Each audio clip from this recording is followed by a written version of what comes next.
انسان کے اندر بھی اللہ تعالیٰ نے ایک ایسا آلہ رکھا ہے، ایک ایسی فورس رکھی ہے، ایک ایسی چیز اللہ تعالیٰ نے انسان کی تخلیق میں رکھی ہے جو اسے روکتی ہے ہر باطل کی طرف جاتے ہیں۔ لیکن قرآن اور حدیث ہی، اللہ کا پیغام ہی، نبی صلی اللہ علیہ وسلم کا فرمان ہی حق اور باطل کو اسٹیبلش کرتا ہے۔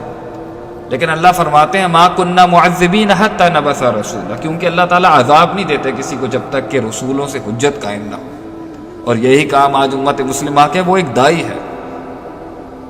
ہم خیر کی امت ہیں جو نکالی گئی ہیں لوگوں کو تأمرون بالمعروف وتنہون عن المنکر کرنے کے لیے، کہ ہم نیکی کی دعوت دیتے ہیں اللہ کے پیغام کے مطابق، برائی سے روکتے ہیں اللہ کے پیغام کے مطابق۔ یہ سارا سلسلہ جو چل رہا ہے،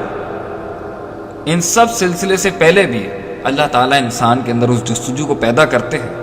اور عقل انسان کو مجبور کرتی ہے کہ کوئی ہے۔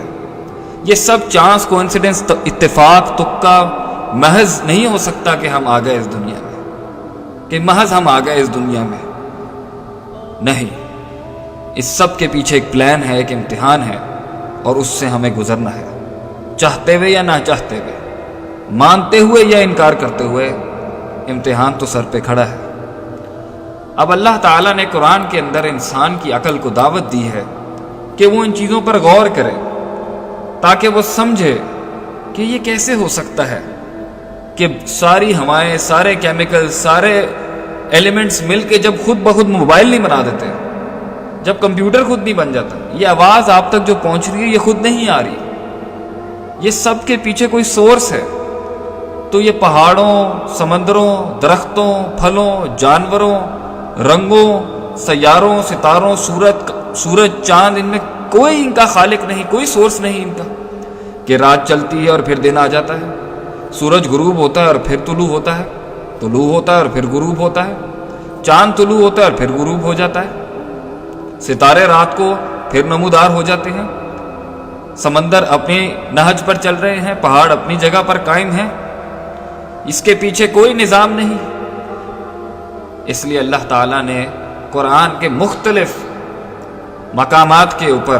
عقل کو دعوت دی ہے کہ افلا تعقلون، اس طرح کے